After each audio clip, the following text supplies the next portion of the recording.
The story, should you know now well, of love's labors gone awry. But, though it were perfect played, no star-crossed lovers die. No? No. Let me set the scene again, when peace was newly made, when Romeo and his Juliet in silent grave were laid. Good, my brother Capulet, will you hold this poor hand? In that clasp is guarantee, your faithful daughter shall yet stand, in solid gold for all to see, our lasting peace to band. And Romeo laid by her side shall of no less be made, for though we two fools have been so by our hate betrayed, these hapless children have all but love, excised with bastard blade. A glooming peace this morning brings.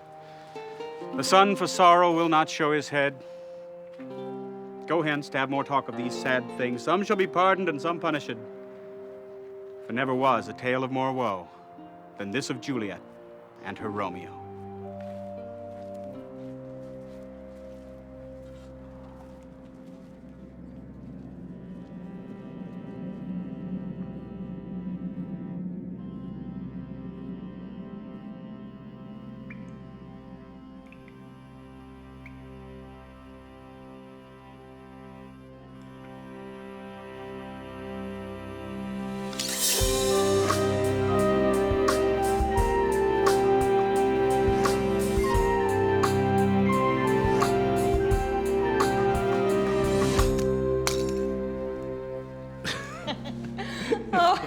Happy dagger. Happy dagger indeed. How could you such a jest upon your deathbed make? I thought from holding laughter back they'd see me smirk and shake.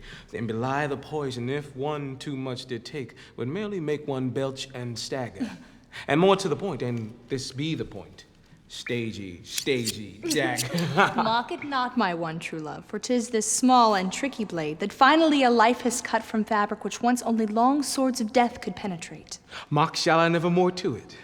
This princely playblade and this my valiant poison's vial shall stand up ever on a Mantuan's hearth mantle as testament to two who could pry life from death and force peace upon combatants simply by dying. A Mantuan? But why? What Mantuan is so endeared to you that symbols of our holy love should grace some stranger's foreign fireplace? No stranger than our own strange ways. No unknown firebox, but one to warm our feet. For though this monument's floor holds place, 'tis house for happy hearts and meat. Thus off we are to Mantua, for Mantuans are we, and there we shall our fresh lives live ever after happily. Mantua? Oh, my lord, say no. A country maid is not a life that I would leave mine for. But here, my Eastern light, the peace we've made would fail, and there's no place in Verona for your Romeo save jail. So off to lands of landed farmer fops, and cocks up every tree. Up at dawn and sundown sleep. It's the country life for we. In Verona would I rather stay. Methinks I have some allergy to hay. I just adore my chamber's view. Darling, I love you, but I cannot bear manure. Fresh air. The square. Big trees. Oh, please. You are my wife. Goodbye, former life. For Mantuans are we.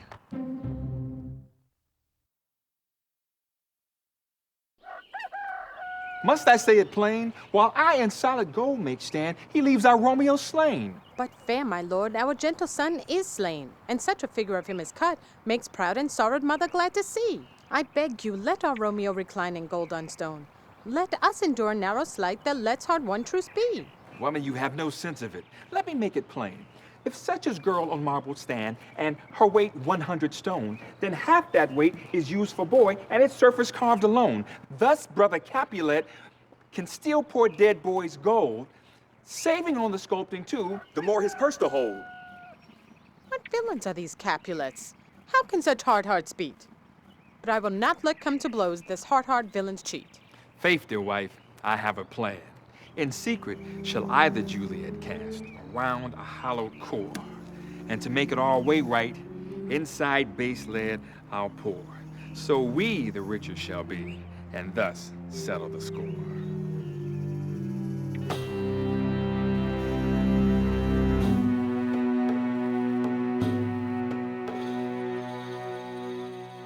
Tell me, Gregory of Capulet House, for what my ransom paid. You are freshly out of jail where we the law's hand stayed. Now that you the spying do, give news that's Montague made. Master, you know I was put under lock for naught but a taste of thumb, which did Samson that for honor's sake. And, if all were all right, strike dumb this Gregory, who draws blade as he draws breath, only to continue his poor life. But all is not right, master, and more's the grief to say. Under the shade of night, these eyes saw men of Montague vein, freight out a heavy-laden box to forge with mighty strain. But this is well, for gold is this to build our Juliet. The heavier the box they bring, the more beauty to beget. When the men head off again, I would lock-pick in, cast about the forging room to test what was brought in.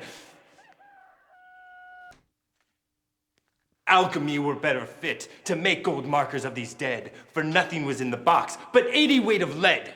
Damn the line of Montague, every man-jack of their stain. There shall be no statue but one that's cut in twain.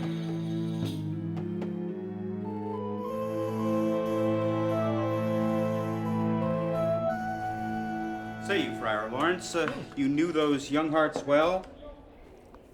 I think I knew as much of them as any did. Perhaps a little more. But death is never much to base a peace upon. Would that Lady Capulet and Dame Montague carried children both inside, that would wonders do for women when pregnant are consumed all through, and men, when their women bear, lose the stone of which they are made and go all jelly too. Friar, you have lived too long alone, or faith clouds your biology, but to couch it lightly, the peaches those old prunes bear shall never again be plums. All the fruit that they might bear was plucked ere I were crowned, and that which men might make beyond their vows had quite another effect. Attend. I go today to Mantua to gather up what I may of what doomed Romeo took with him on his exile day. Perchance in that sad burden some scrap of hope doth lay. I will further burden thee. Go in haste to Mantua and bring those scraps to me. Together may we find a thing to patch peace permanently. I go. My liege, I will no longer stay my hand. If these vile monkey users...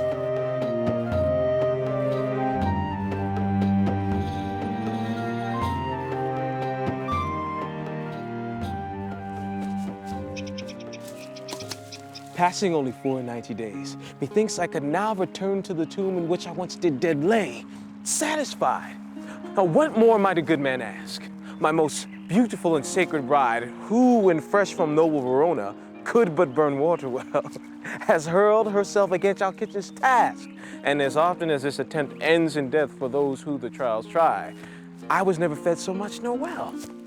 I am not thankful for our daily bread alone, but that my wife and I both once had known those labors for the field or home were better left for underlings, hirelings, and drones.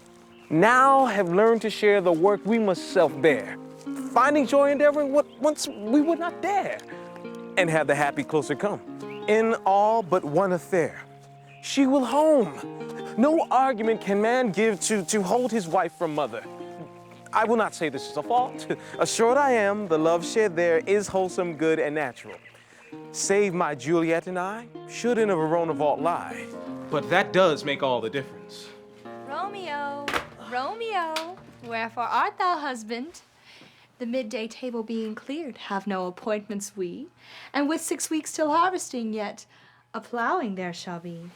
I do but keep a pace, my lord, wilt thou not pace with me? Pace with you will I not? Outrun you probably.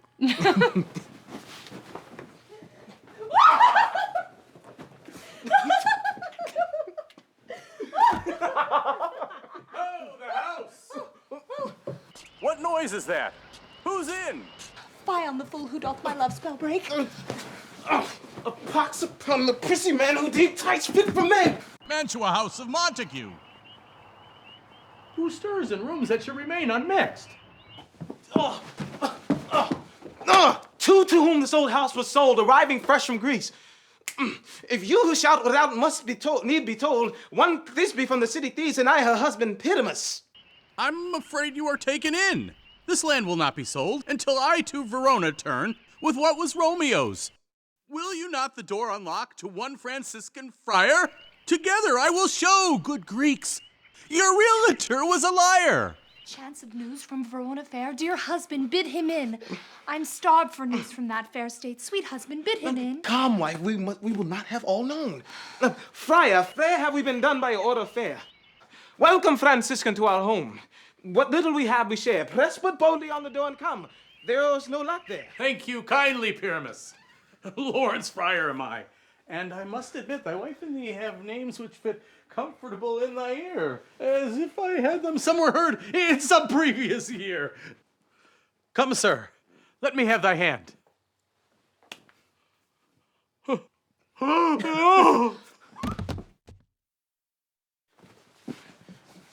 Good my groom, is our Friar Lawrence dead? Dead? No, but shaved we have a decade from his wake to meet his maker. Larry, Lawrence, Father Wise, doth my confessor live yet inside this extra large shell? Oh, my eyes do live, but scarce there with two who could not. Trust thy view, for we live, 'tis true. Death could keep us not. But how? For I did find thee dead of liquor drunken haste, and thy tender breast was hewn. How doth one this erase? Our plan was set the night before I came here to Mantua. Unknowing of your plan, our plan I follow through. Upon Juliet's death, my best acting did I do. Stop. Tell me no more of it, for my head is spinning round. If one more drop in flood is made, I'm afraid I'm drowned. Nothing more of past shall pass. Let us have some present say of times and tides in Verona fair. What chance since we away? The word that drives your family's deeds is ever as it was. Their heads are thick with besting that which the other does. But by my troth, whence known you live, will end all bickering that holds that threadbare peace in place. Then steel will out and sting. Give ear, my men, for now's the time when women's hearts prevail. For hatching in me is the plan to save our truce so frail. What chance have we to enter in your Verona cell, my friar? If by night, then simple task. But why my cell require? Here's the kernel in my mind. My mother doth much of spirits believe. Thus, if you can contract, bid Lady Capulet on our return in your cell her dead daughter to contact. Then I, in ghostly wide array, appear to her, in fact, to bid my mother hold her hand and keep the peace intact. I am the world's most luckiest man. My life knows naught but joy. If ever one lived in fortune's eye, it is I. My wife is clever, beautiful, bold, wise, and true. Fate smiled its broadest smile yet the day I said, I do.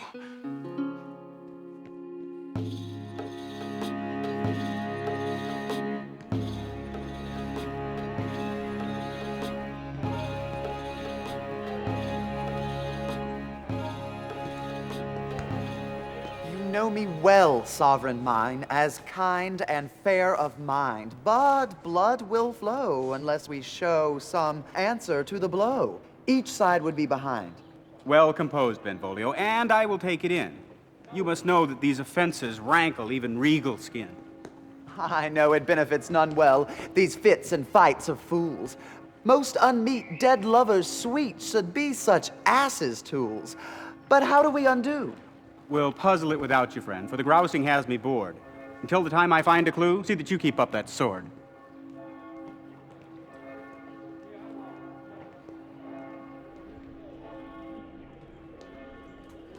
Friar Lawrence! Oh, bless me do. What brings thy holy man to view? Oh, Benvolio, what socks are these that like to shake poor friar's pants? I have lived 2 years in 2 days. Father confessor, confess me plain. What makes thy stain all ghostly go? Benedicte volio me plain. I cannot make alone me leave with Aeschylus, prince, my consul for he to take. Huh? Ben, the friar wants you gone for private words with me. Then am I a memory? And that I might some service be, I'll take the novices with me. Uncover friends and greeted be. No, Benvolio, these two must no one see. A pimple on me for a clumsy lout? I'm out. And so close I was to staying, too. Oh well. Adieu. Adieu. If my heart does not give out today, I shall live eternal.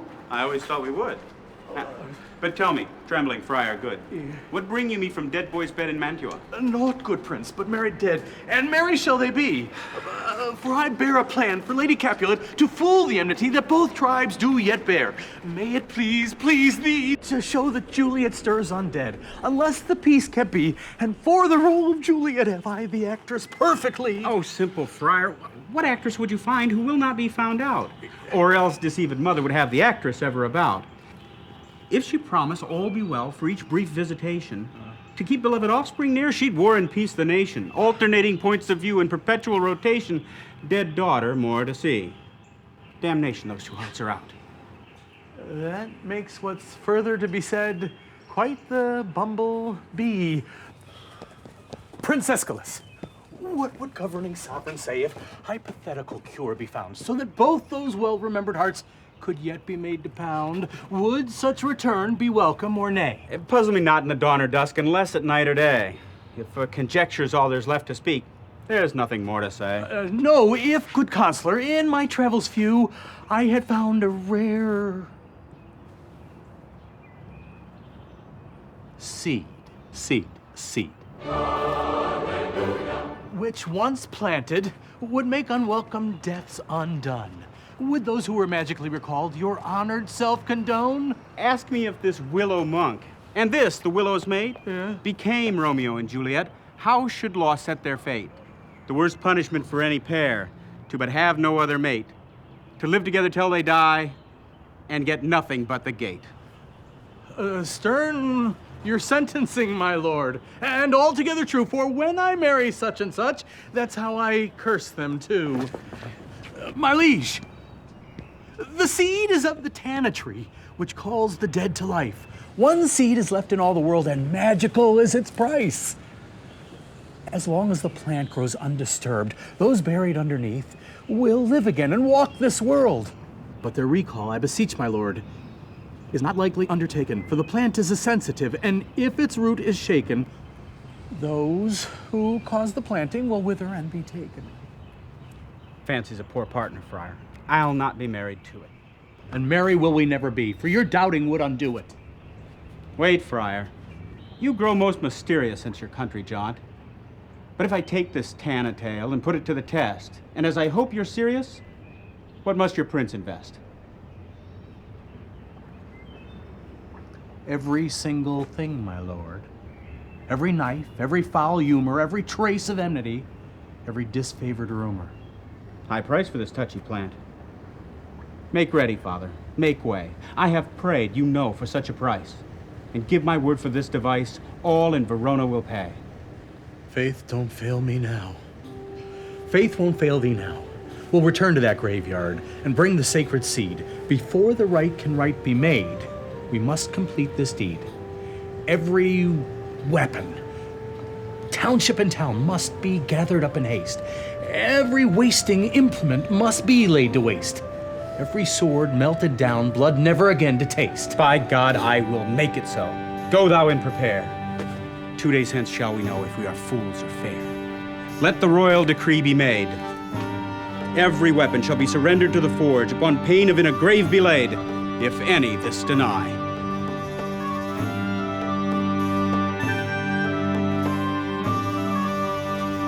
No, I'll have no bit of it. The choice for ready us already being made. When I detect, collect them up.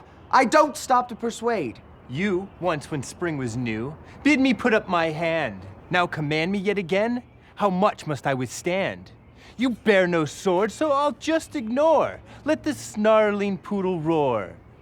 You'll get my sword only when you pry it from my cold dead hand. I gave my word that each and every sword would go into the forge. This Capulet man would keep hold of his, and we will not his right ignore. Still, I gave my word and will not be thought a liar. What shall we do, Benvolio? Ah, I the good solution know.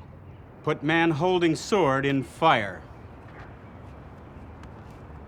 Well, that thou heard is royal word. I'll be back with his men. Wait a tick, Ben. 'Twas but a jest. He would not. You can have my sword, Ben. It's Macduff this and Macduff that. I barely have a wee minute to myself. Well,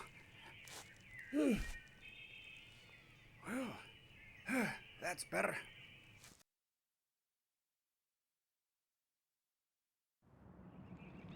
When the day is written down, it will be worth the read. Tush, here they come. I've had a score of swords undone this day. Wilt thou still unbind that tiny shard of sanity I once could call my mind? You'll keep a proper mind in this matter, kind, or I'll take what's left away. Tut, Lady Capulet, that is not the way.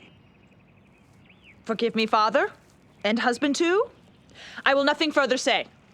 Smile, my lord. For my one and only son, I'd anything endure. Hurry, wife, all of us here. We're ready to conjure. Delay not, I am here. Please you begin, Lawrence Friar. It does, good lady, please me more than you will know. We stand here as an envoy, lord, to recall lovers dead. I, one precious seed deploy, to plant here neath our tread. And watering, I wait a while, until this last be said. We pray. Lord in heaven, may that which we now do keep its power ever secretly, the more thy will to do. Forgive us this pagan rite I ask you to imbue. We know our children will return, and this we promise you. No more violence in Verona, never once untrue. Or take our recalled lovers back, and strike us all dead too. Thus shall it be. Amen. Thus shall it be. Amen.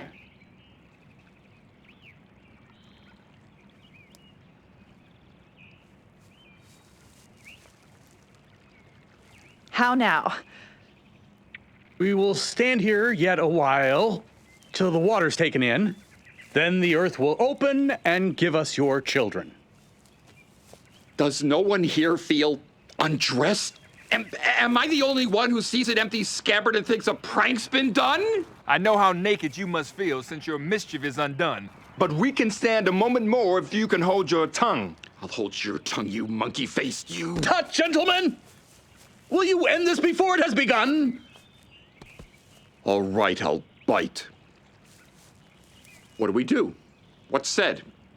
Bring the corpses out again? Convince them they're not dead? Pardon, my lord. Some two are in the churchyard there. They come from Monument Capulet. Oh, my lord, it's Juliet! Praise God! And here's my sweet son Romeo. Oh boy, well met. Well, good prince, was I wrong, or will someone someday write down this wrong made right profitably? That's for them to say. Now there you have what did transpire. Now are your hearts full one? No? Perhaps there is some further thing that you might further know. The undisturbed tree did thrive, and peace, which was forced here, lasted long beyond the lives of all who did in this tale appear, and that is no cheap feat. Odd to tell, after the friar, Juliet, and Romeo died, the tanna tree bore orange fuzzy globes. The fruit eventually someone tried. It looked, smelled, and tasted like nothing so much as a peach. But as you and I have found out, it was truly quite a plum.